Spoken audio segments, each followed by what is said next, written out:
AI is more dangerous than, say, mismanaged aircraft design or production maintenance or bad car production, in the sense that it has the potential, however small one may regard that probability, but it is non-trivial. It has the potential of civilizational destruction. We're going to start something which I know you call truth GBT, or a maximum truth-seeking AI that tries to understand the nature of the universe. And I think this might be the best path to safety, in the sense that an AI that cares about understanding the universe is unlikely to annihilate humans, because we are an interesting part of the universe. All right, when one of the world's richest human beings starts saying, be careful about the technology that has made me rich, and this advancement into artificial intelligence, or AI, all of this with a backdrop of ChatGPT, I should say, and advanced AI getting a fresh regulatory look from not only Europe, but many here in this country. It's a good area to start with Andrew Yang, of course, the Forward Party co-chair, the former Democratic presidential candidate, Forward author. Forward is a big part of what Mr. Yang is about. Very good to have you back with us. Thanks, Neil. It's great to be here. Let me ask you a little bit about what Elon Musk was saying about artificial intelligence. He's all for looking at this new technology, but appreciates the gravity and indeed the risk of it. He was famous for saying, I don't know how much he spelled out in the Tucker Carlson industry, but famous for saying, go slow, maybe take a 6-month hiatus, but be careful with this. What do you make of that? I think he's right to be cautious, Neil, and concerned. We all should be concerned. I was talking to my friend about this, and she said, hey, what's the worst that could happen? And I said, well, unwarranted military conflict, mass identity theft, spoofing of people by voices of their loved ones, giving them a call. I mean, all of these things are now on the table. Science fiction type scenarios are here with us, and the incentives for these tech companies are to go as fast as possible, because you're in a bit of a race. And in that kind of context, bad things are likely to happen. So I think Elon's spot on in calling for a pause. It's why I joined him on that letter. Yeah, and in doing so, you more or less said you recognize, you both, and those who have this view, see the great potential. But when even China is cracking down on some parts of it, we don't know how much is real coming out of China, I grant you. But it's like everyone embraces it, but everyone seems afraid of it. And a lot of people are nervous about the government getting involved this early on. What do you think of that? Well, it could have some very positive effects. I talked to a company that was making headway on helping find a cure or something that can help people with Alzheimer's and ALS. I mean, that would be tremendous for humanity. So AI can be a force for civilizational progress, but it can also destroy us at the high end. So you'd want a tailored approach.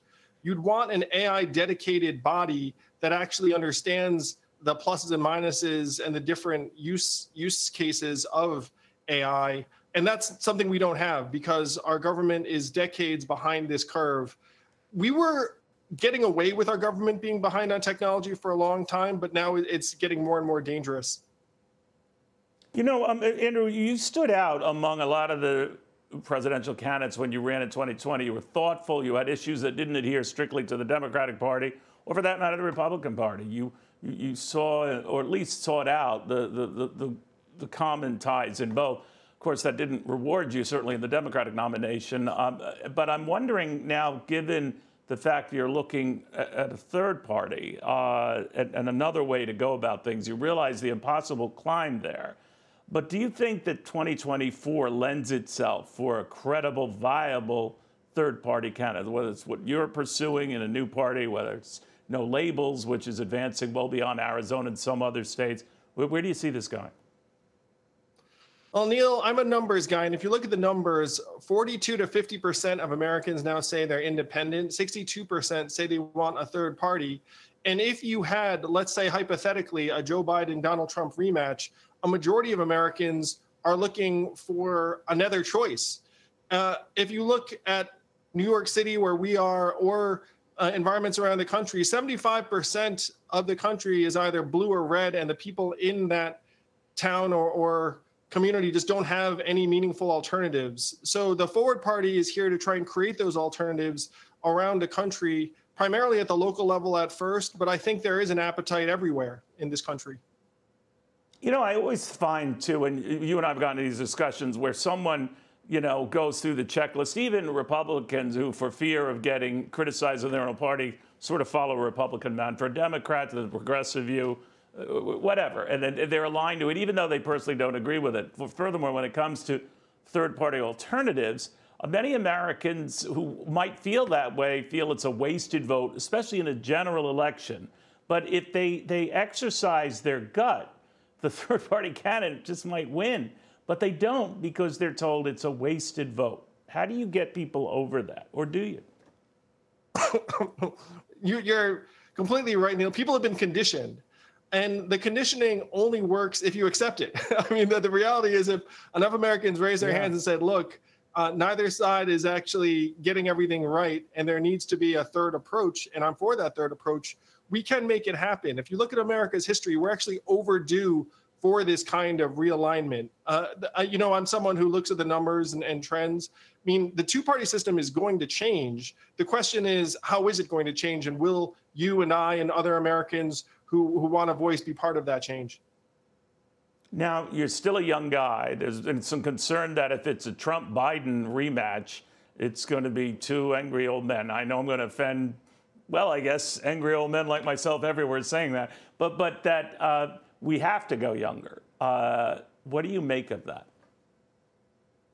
Well, I do joke sometimes, Neil, that if it is a Biden-Trump rematch, their combined age will be 159 years old. And in a time where you have AI coming online and these other concerns, you might want someone who has a deeper, more direct understanding of the true challenges of this time. Right now, we're divided into these ideological camps, and a lot of Americans are sick and tired of it. And they say, you know what? I want someone who's actually going to address public safety and address AI and address you know, the schools and whatever it is you care about in the community, because you sense increasingly that neither party has to actually deliver for us in order to keep its hold on power. So I don't know which baton you would fly under, or if you're even interested, but are you planning to run as a third-party candidate in 2024? Neil, I'm the son of immigrants who's been blessed to have been born in this country. I'm going to do whatever I think is going to help move the country forward in a positive direction, no pun intended. But I'm a very practical person, too. I'm not someone who will do something that I think is counterproductive. Interesting. And you don't look a day over 150 yourself. So keep us posted on that, Andrew. Very good seeing you again. Andrew, you too, Neil. Appreciate everything you do.